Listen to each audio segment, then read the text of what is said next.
नमस्कार किसान भाइयों, मैं Pradeep farmer of India YouTube channel में आप सभी का स्वागत करता हूं। किसान भाइयों, आज हम बात करेंगे ज़िरेनियम की खेती के बारे में। इसमें आपको पूरी जानकारी दी जाएगी, जैसे कि कौन सी उन्नत किस्म है जिसे आप लगा सकते हैं, इसका उपयोग क्या होता है, जलवायु किस तरह की चाहिए, भूमि प्रवर्धन किस तरह से पौधरोपण करें हम, और खाद उर्वरक क्या लगाना है इसमें, सिंचाई कटाई, और इसमें क्या उपज होती है, कितना आपको खर्च लगाना है, इसमें इन्वेस्टमेंट करना है, और कितना इससे आपको प्रॉफिट हो सकता है, कितना फ़ायदा हो सकता है इसकी खेती से। तो ये पूरी जानकारी आपको मिलेगी। शुरू करने से पहले जो भाई लोग हमारा यूट्यूब चैनल देख रहे हैं वो हमारे यूट्यूब चैनल को अगर सब्सक्राइब नहीं किया हो तो सब्सक्राइब कर लें, और साथ ही में बेल आइकन का जो बटन है उसको भी दबा लें, जो घंटे का बटन है वो भी दबा लें, ताकि आने वाली जो वीडियोज़ हैं उसका नोटिफिकेशन आपको मिलता रहे। चलिए भाई किसान भाई शुरू करते हैं। सबसे पहले शुरू करते हैं, और शुरू में सबसे पहले आपको बता दें एक्चुअली इसमें इसकी खेती करते हैं क्यों है, इसका उपयोग क्या है। तो जिरेनियम का जो उपयोग होता है, इसमें जो इसका तेल होता है जिरेनियम का, उसमें गुलाब के तेल की जैसी खुशबू आती है, और इसका जो प्रयोग होता है वो साबुन बनाने में करते हैं हम लोग, और सौंदर्य प्रसाधन जो प्रोडक्ट बनते हैं, जैसे कॉस्मेटिक प्रोडक्ट बनते हैं उसमें इसका इस्तेमाल होता है, और उच्च स्तरीय जो इत्र बनाते हैं उसमें इसका इस्तेमाल होता है, और तंबाकू के साथ एरोमा थेरेपी में भी इसका उपयोग किया जाता है। और इसकी खेती के बारे में बात करें तो इसका जो साधारण नाम है वो ज़िरेनियम है, या इसको रोज़ ज़िरेनियम भी कहते हैं, और इसका जो साइंटिफिक नेम है, वानस्पतिक नेम है, वो पेलार्गोनियम क्रेवियोलेंस। और किसान भाई इसकी उन्नत किस्म की अगर बात करें तो सिम पवन, बोरवन, सीम बायोजी 171। तो ये इसकी उन्नत किस्म है जिसको आप खेतों में लगा सकते हैं। इसमें जो आपका प्रमुख रासायनिक घटक होता है वो ज़िरेनियाल और एल सिट्रेनिलॉल, ये इसमें रासायनिक घटक होते हैं। और किसान भाइयों इसकी जलवायु की अगर बात करें तो उपोष्ण, ठंड एवं शुष्क जलवायु इसके लिए उचित रहती है, और 25 से 30 डिग्री सेंटीग्रेड तापक्रम एवं आर्द्रता 60% से कम अच्छी पैदावार के लिए उपयुक्त रहता है। अगर हम भूमि की बात करें तो दोमट भूमि जिसका पीएच जो है 5.5 से लेके 8.0 तक हो, और जीवांश पदार्थ की अधिकता हो उसमें, और समुचित जल निकास की व्यवस्था होनी चाहिए। तो इस तरह की ज़मीन इसके लिए उपयुक्त रहती है।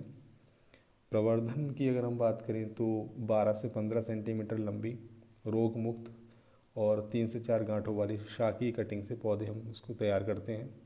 मतलब इस वीडियो में आप भी देख रहे हैं किस तरह से प्लांट तैयार कर रहे हैं। तो ये पुरानी जिरेनियम की पौध है, तो उससे ये प्लांट नए जिरेनियम पौध हमारे तैयार की जाती है, तो उसको ही हमें इस्तेमाल में करना है। तो इसमें से आपको आइडिया लग जाएगा, अनुभव आपको मिल सकता है कि किस तरह से इसको लगाते हैं, किस तरह से इसको पौध तैयार करते हैं।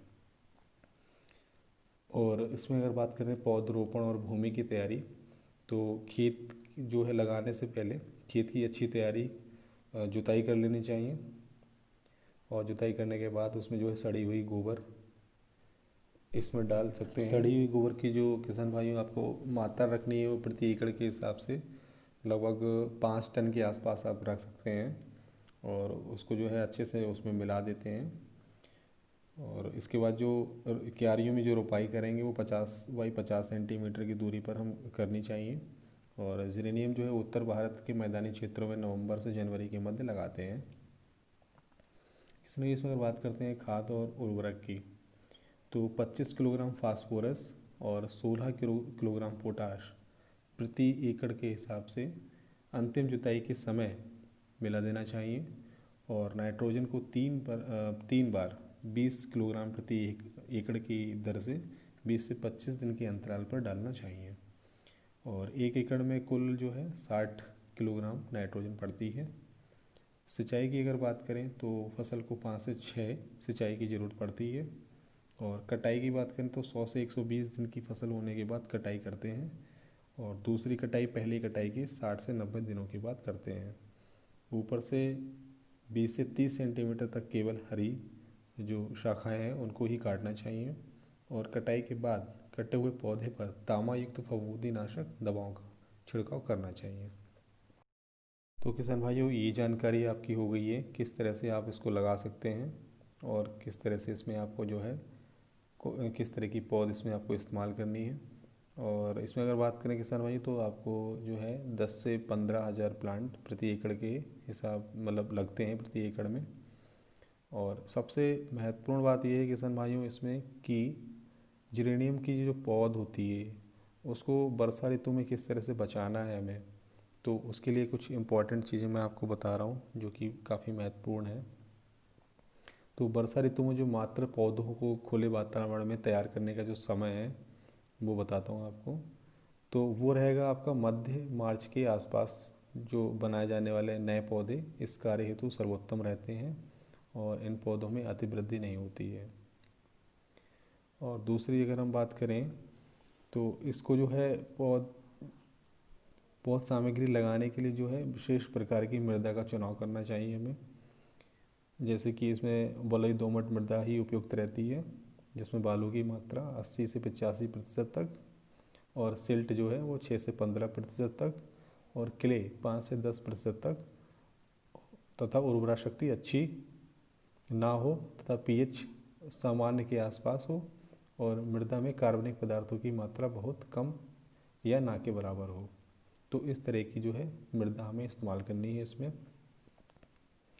और जो विशेष प्रकार के कवर का प्रयोग करते हुए एक झोपड़ी नुमा संरचना का भी निर्माण हम करते हैं इसमें, जिसे हम शेड बोल सकते हैं, ये शेड तैयार कर लेते हैं। तो उत्तर भारत के जो मैदानी भागों में जिरेनियम की व्यावसायिक खेती हेतु नवंबर से लेकर फरवरी माह तक का रोपण का समय उपयुक्त रहता है। और वर्षा ऋतु में बचाए जाने पौधों की न्यूनतम संख्या जो है वो लगभग 6,000 आती है। तो 6,000 पौधे हमें बचाने चाहिए।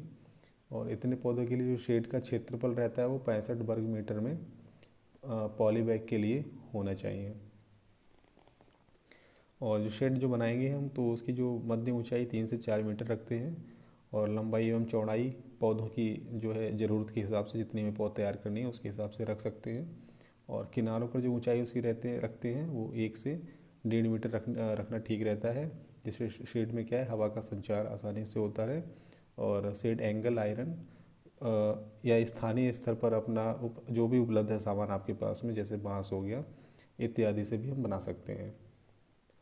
और वर्षा पूर्व शेड पूरी तरह से खुला रखना चाहिए, और तथा वर्षा शुरू होते ही इसको मजबूत एवं पूरी तरह से पारदर्शी पॉलीथीन की सीट से अच्छी तरह से ढक देना चाहिए। शेड के अंदर जो है पौधे सीधे ज़मीन पर लगाए जा सकते हैं, या पॉलीथीन की थैलियों में भी लगा सकते हैं। और शेड बनाए जाने वाले स्थान पर पर्याप्त धूप आनी चाहिए, और छायादार स्थानों से तथा अन्य फसलों से इसको दूर ही बनाना चाहिए। तो इसके लिए जो है कुछ विशेष प्रकार के जो शेड के अंदर जो फर्श तैयार करते हैं नीचे का, ज़मीन जिस तरह से तैयार करते हैं उसके लिए क्या है शेड के नीचे का जो फर्श रहेगा वो कच्चा जो रहेगा तो वो अच्छा रहता है, अधिक अच्छा रहता है।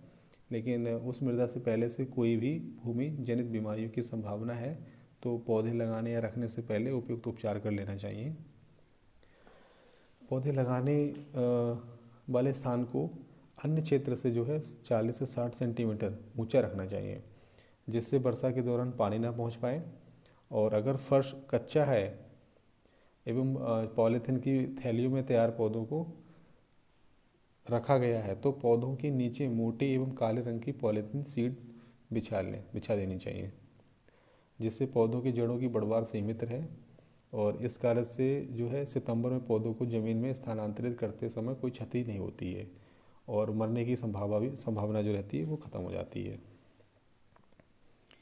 तो इस तरह से आप इसका शेड बना सकते हैं। अब हम किसान भाइयों इसमें बात करते हैं कि इससे हमें कितनी उपज मिल सकती है, और कितना हमारा खर्चा होता है इसमें, और कितना हम लाभ कमा सकते हैं।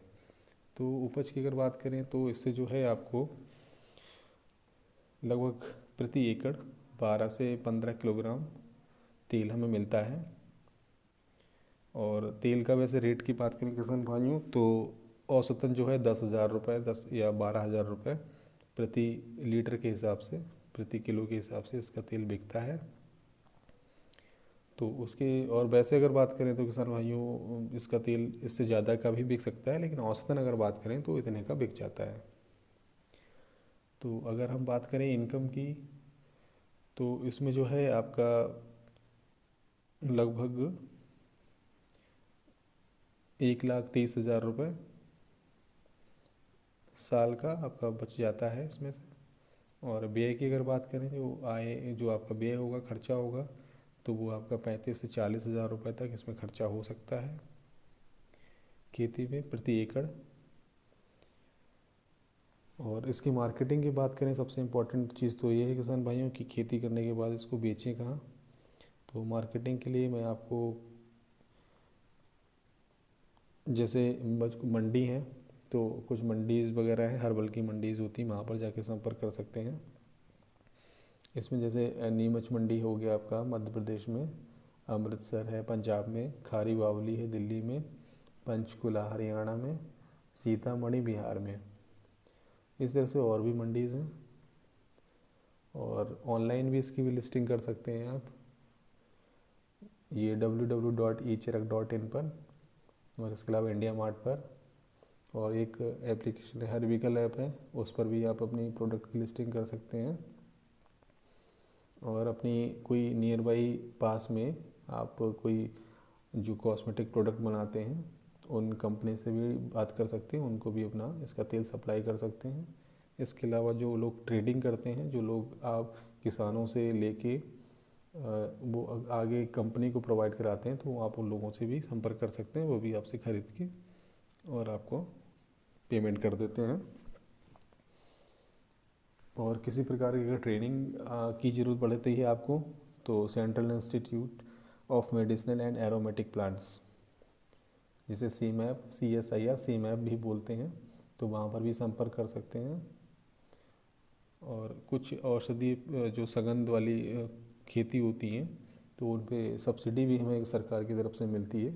तो उसके लिए जो है आप एक बार अपने नेशनल जो आपका डिस्ट्रिक्ट हॉर्टिकल्चर ऑफिस है वहाँ पर जाके बात कर सकते हैं, या फिर जो है जो www.nhb.gov.in वेबसाइट पर जाकर एक बार चेक कर सकते हैं, तो वहाँ पे आपको सब्सिडी के बारे में जानकारी मिल जाएगी जी। तो ये किसान भाइयों सारी जानकारी रही है इसकी खेती के बारे में।